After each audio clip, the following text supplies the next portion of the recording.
বিসমিল্লাহির রহমানির রহিম। প্রিয় থার্ড ইয়ার শিক্ষার্থী বৃন্দ, আজকে আমি তোমাদের ম্যানেজমেন্ট অ্যাকাউন্টিংয়ের কস্ট শিটের একটা ক্লাস নিচ্ছি। কস্ট শিট এর আগে আমি দুইটা ক্লাস নিয়েছি। ওই দুইটা ক্লাসে আমি প্রথম ক্লাসে কস্ট শিটের প্রাথমিক ধারণা কস্ট শিটটা আলোচনা করেছি। দ্বিতীয় ক্লাসে কস্ট শিটের যে ব্যবহার, সেই ব্যবহার নিয়ে একটা অঙ্ক করেছি। আজকে আরও একটা অঙ্ক করাচ্ছি। অঙ্কটা খেয়াল করো সবাই, অঙ্কটা বেশ ইম্পর্টেন্ট। সাধারণত এই টাইপের অঙ্ক আমাদের ফাইনালে আসে, পরীক্ষাগুলোতে আসে। The following information is obtain from the books of account of manufacturing concern for the month of March 2022 সালে মার্চের একটা হিসাব দেওয়া আছে নিচে কোনো একটা কোম্পানির।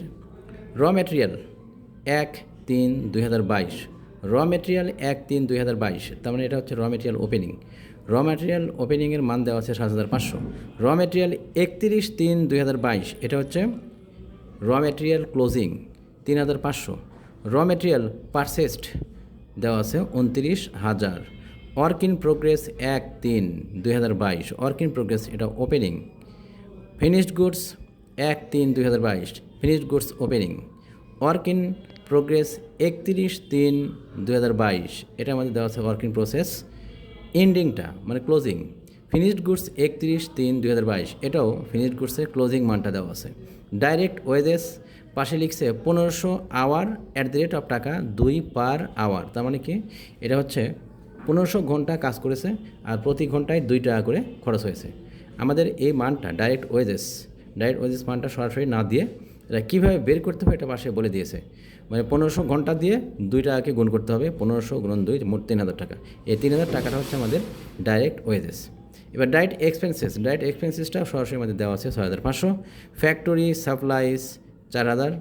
তারপরে ইনডাইরেক্ট লেবার, ফ্যাক্টরি সাপ্লাইস এটা পাশে উল্লেখ করে দিয়েছে। ফ্যাক্টরি সাপ্লাইস এটা আমাদের আসবে ফ্যাক্টরি ওভারহেডের মধ্যে।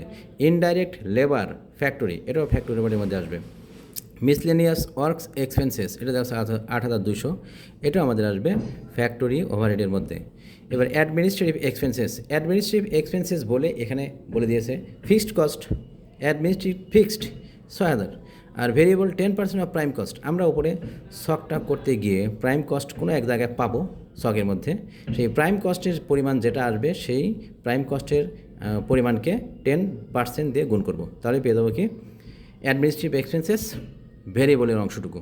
তারপর সেলিং এক্সপেন্সেস দেওয়া আছে ফিক্সড 2,500 আর variable 5% on cost of goods sold, এই বলে দিয়েছে এখানে ভেরিয়েবল অংশ কতটুকু 5% on 5% of cost of goods sold. Cost of goods sold আমরা কস্ট শিটের মধ্যে পাবো, আর কস্ট শিটে যে কস্ট অফ গুডস সোল্ডের যে পরিমাণটা আসবে সেই পরিমাণকে আমরা গুণ করব 5% দিয়ে।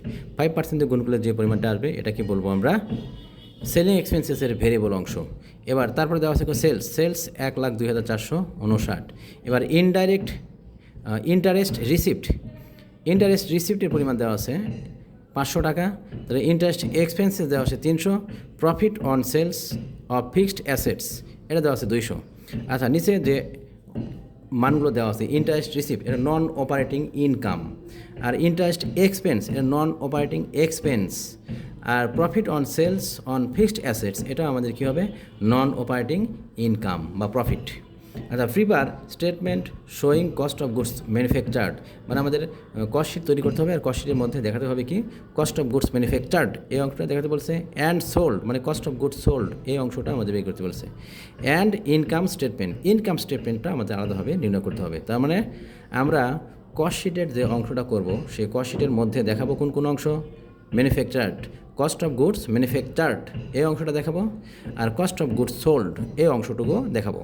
তারপর আলাদাভাবে আমাদের কী করতে হবে ইনকাম স্টেটমেন্টটাও তৈরি করে দেখাতে হবে।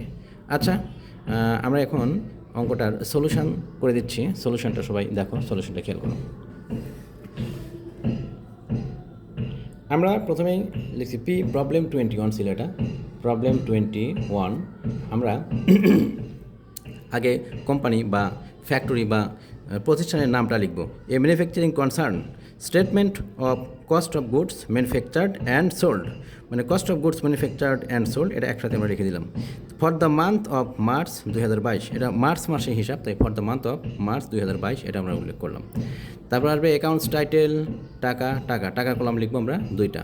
প্রথমে আমরা লিখবো র মেটেরিয়াল ওপেনিং, আমাদের প্রশ্নে সরাসরি দেওয়াই ছিল র মেটেরিয়াল ওপেনিং 1/3/22 র মেটেরিয়াল ওপেনিং, এটাই, এটা কত আসবে 7,500। তারপর এর সাথে আমরা অ্যাড করব র মেটেরিয়াল পারচেস, এটা আমাদের সরাসরি দেওয়া আছে 29,000, এটা এর সাথে যোগ করে দেবো। যোগ করলে যেটা আসবে সেটার নাম হচ্ছে র মেটেরিয়াল অ্যাভেলেবল ফর ইউজ 36,500। এবার এই 36,500 সাথে আমরা যোগ করব raw material closing. Raw material ক্লোজিংটা আমাদের প্রশ্নে দেওয়া আছে 3,500। 3,500টা এখান থেকে বাদ দিব, বাদ দিলে আমরা পেয়ে যাচ্ছি 33,000। আর এই 33,000 অ্যামাউন্টের নামই হচ্ছে র মেটেরিয়াল ইউজড। র মেটেরিয়াল ইউজড পেলাম। এবার ডাইরেক্ট লেবার, ডাইরেক্ট লেবার আমাদের প্রশ্নে বলে দেওয়া ছিল যে 1500 ঘন্টা কাজ করে আর প্রতি ঘন্টা 2 টাকা করে খরচ। তাহলে আমাদের ডাইরেক্ট লেবারের পরিমাণ কত আসবে 1500 গুণন 2, 1500 দুগুণ 3,000 টাকা। তবে ডাইরেক্ট এক্সপেন্স আমাদের দেওয়া আছে, এটা কত 6,500। এই তিনটা কস্ট আমরা যোগ করব, যোগ করে যেটা পারবো সেটা কি বলবো আমরা কি প্রাইম কস্ট। তাহলে প্রাইম কস্টের পরিমাণ আসলো 42,500। এবার আমরা প্রাইম কস্টের সাথে যোগ করব ফ্যাক্টরি ওভারহেড। তাহলে ফ্যাক্টরি ওভারহেডের মধ্যে কী আসবে, ফ্যাক্টরিতে যে কস্টগুলো হয় সেই কস্টগুলো আপনাদের আসবে কি ফ্যাক্টরি ওভারহেডের মধ্যে। প্রথমে আসবে ফ্যাক্টরি সাপ্লাইস, ফ্যাক্টরি সাপ্লাইসের পরিমাণ দেওয়া আছে 4,000। ইনডাইরেক্ট লেবার এটা 8,200। মিসলেনিয়াস ওয়ার্ক এক্সপেন্স এটাও আমাদের ফ্যাক্টরি ওভারের মধ্যেই আসবে, এটার পরিমাণ দেওয়া আছে 7,200। এই তিনটা অ্যামাউন্ট আমরা যোগ করব, যোগ করলে পাবো 19,400। এই 19,400 আমরা উপরে এটার সাথে যোগ করব, যোগ করলে যেটা আসবে এর নাম হচ্ছে ওয়ার্ক কস্ট। তাহলে ওয়ার্ক কস্টের পরিমাণ আসলো 61,900। ওয়ার্ক কস্ট পেলাম 61,900। এবার ওয়ার্ক কস্টের সাথে যোগ হবে কি, ওয়ার্ক কস্টের সাথে যোগ হবে ওয়ার্ক ইন প্রসেস ওপেনিং। আচ্ছা, ওয়ার্ক ইন প্রসেস ওপেনিং যোগ করব, ক্লোজিংটা বিয়োগ করব। ওপেনিংটা যোগ হবে, ক্লোজিংটা বিয়োগ হবে। তাহলে আমরা এর সাথে অ্যাড করছি, add work in process opening 5,300। আর এর সাথে লেস হবে ওয়ার্ক ইন প্রসেস ক্লোজিং, ওপেনিংটা যোগ, ক্লোজিংটা বিয়োগ। এভাবে আমরা যোগ এবং বিয়োগ করে যেটা অ্যামাউন্ট আসলো সেই অ্যামাউন্টের নাম হচ্ছে কস্ট অফ গুডস ম্যানুফ্যাকচার্ড। তাহলে কস্ট অফ গুডস ম্যানুফ্যাকচার্ড পেলাম কত 59,800। এবার এই কস্ট অফ গুডস ম্যানুফ্যাকচার্ডের সাথে আমরা যোগ করব ফিনিশড গুডস ওপেনিংয়ের পরিমাণ দেওয়া আছে 15,600, এটা আমাদের যোগ করতে হবে। আর লেস করব ফিনিশড গুডস ক্লোজিং কত দেওয়া আছে 4,600। তাহলে আমরা ফিনিশড গুডসের ওপেনিংটা যোগ করব আর ফিনিশড গুডসের ক্লোজিংটা বিয়োগ করব। এভাবে যোগ এবং বিয়োগ করে যে অ্যামাউন্টটা পাবো আমরা নিচে, এর নামই হচ্ছে কস্ট অফ গুডস সোল্ড। তাহলে প্রথম রিকোয়ারমেন্টটা আমাদের বলেছিল কস্ট অফ গুডস সোল্ড এবং কস্ট অফ গুডস ম্যানুফ্যাকচার্ড, এটা তৈরি করো। আর দ্বিতীয় রিকোয়ারমেন্টটা আমাদের নির্ণয় করতে বলেছে ইনকাম স্টেটমেন্ট। এখন আমরা ইনকাম স্টেটমেন্টটা তৈরি করছি। দেখো ইনকাম স্টেটমেন্টটা তৈরি কী দেখাতে হচ্ছে। ইনকাম স্টেটমেন্ট আমরা আগে কোম্পানি বা ফ্যাক্টরি নামটা লিখব, ফ্যাক্টরির নাম লিখব, a manufacturing concern income statement for the month of March 2022। Accounts title বা পার্টিকুলার্স, তারপর টাকা। প্রথমে আসবে সেলস। আচ্ছা, সেলস দিয়ে শুরু হবে। সেলস আমাদের অঙ্কে বলেই দিয়েছে, সেলস দেওয়া আছে 1,02,459। এর সাথে বিয়োগ করব less cost of goods sold. আমরা আগের রিকোয়ারমেন্টে বের করেছি কস্ট অফ গুডস সোল্ড। এই কস্ট অফ গুডস সোল্ডের পরিমাণ বের করলাম, কত আসলো 70,800। কস্ট অফ গুডস সোল্ড পেলাম 70,800, এটা আমরা আগের রিকোয়ারমেন্টে পেয়েছি। আমরা সেলস থেকে বাদ দেবো cost of goods sold, sales থেকে কস্ট অফ গুডস সোল্ড বাদ দিলে আসবে গ্রস প্রফিট পেয়ে গেলাম। এবার গ্রস প্রফিট থেকে বাদ দিব operating expenses less operating expenses. Operating এক্সপেন্সেসের মধ্যে কী কী আছে, অ্যাডমিনিস্ট্রেটিভের মধ্যে আমাদের প্রশ্নে বলেই দিয়েছে যে ভেরিয়েবল কতটুকু আর ফিক্সড কতটুকু, এটা অ্যাডমিনিস্ট্রেটিভ এক্সপেন্সেসের মধ্যে বলে দিয়েছে। অ্যাডমিনিস্ট্রেটিভ এক্সপেন্সেসের মধ্যে আমাদের উল্লেখ করে দেওয়া আছে যে ফিক্সড 6,000 টাকা আর ভেরিয়েবল কত 42 বলে দিয়েছিল ভেরিয়েবল কস্ট, যে প্রাইম কস্টে 10%। তো প্রাইম কস্ট আমরা পেয়েছি 42,500। তাহলে 42,500কে 10% করে 42,500 এর কত পার্সেন্ট করবো 10%। 42,500 এর 10% করে পেলাম আমরা 4,250। এই তাহলে ফিক্সড কস্ট অ্যাডমিনিস্ট্রেটিভ এক্সপেন্সেসের ফিক্সড অংশ 6,000 আর ভেরিয়েবল অংশ হচ্ছে 4,250। এই 6 আর 4,250 যোগ করে পেলাম 10,250। এই 10,250 হচ্ছে অ্যাডমিনিস্ট্রেটিভ এক্সপেন্সেসের টোটাল। আচ্ছা, সেলিং অ্যান্ড ডিস্ট্রিবিউশন এক্সপেন্সেস, এরপর আসবে selling and distribution expenses. And selling and distribution expenses fixed দেওয়া আছে 2,500 আর ভেরিয়েবল বলে দিয়েছিল কি, ভেরিয়েবলটা বলেছিল এটা যে cost of goods sold, cost of goods sold যা আসবে কস্ট অফ গুডস সোল্ডের 5%। তো কস্ট অফ গুডস সোল্ড আগের স্টেটমেন্টে আমরা পেয়েছি কত, 70,800 ছিল। আগেরটাতে আমরা পেয়েছি কস্ট অফ গুডস সোল্ডের পরিমাণ 70,800, এই যে এখানে লিখেছি কস্ট অফ গুডস সোল্ড 70,800। এই 70,800 এর আমরা 5% করবো, 5% করলে পাবো 3540।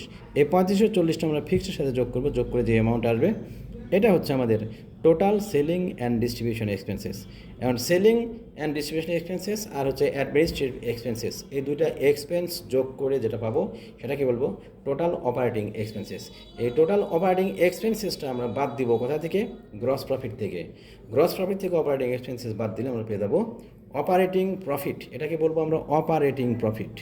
এইখানে অঙ্কটা শেষ হয়ে যেত যদি নিচের এই মানগুলো দেওয়া না থাকতো, নন অপারেটিং এক্সপেন্স আর নন অপারেটিং ইনকাম, এগুলো যদি দেওয়া না থাকতো তাহলে আমরা এইখানে অঙ্কটা শেষ করে দিতাম। কিন্তু নন অপারেটিং ইনকাম এবং নন অপারেটিং এক্সপেন্স এই অঙ্কে আমাদের দেওয়া আছে, এই জন্য আমরা এই টার্মগুলো নিয়ে আসবো। Add non operating income, non operating ইনকামের মধ্যে আছে হচ্ছে ইন্টারেস্ট রিসিভড, ইন্টারেস্ট রিসিভড ছিল 500, আর profit on sales on assets, একটা স্থায়ী সম্পত্তি বিক্রি করে কিছু লাভ হয়েছে, সেই লাভটা আমাদের নন অপারেটিং এক্সপেন্স ইনকামের মধ্যে আসবে, এটা আমরা এর সাথে যোগ করে দেবো। 5 আর 2 যোগ করলে কত আসবে, 700, 500 200 700। এবার এখান থেকে বাদ দিব লেস নন অপারেটিং এক্সপেন্স। নন অপারেটিং এক্সপেন্স একটাই দেওয়া ছিল এখানে, সেটা হচ্ছে ইন্টারেস্ট এক্সপেন্সেস। তো ইন্টারেস্ট এক্সপেন্সেস কত দেওয়া ছিল, 300। তাহলে 700 থেকে 300 বাদ দিলে আমরা পাচ্ছি 400। এই 400 আমরা এখন কি করব, এই যে 15,369 যেটা অপারেটিং প্রফিট পেয়েছি, এই প্রফিটের সাথে এটা আমরা যোগ করব। যোগ করলে আমরা পেয়ে যাচ্ছি 15,769। এটাকে বলবো নেট প্রফিট। এই নেট প্রফিট পর্যন্ত আমাদের বের করতে বলেছিল। এ পর্যন্তই এই অঙ্কটা শেষ, আর কিছু করতে বলেনি।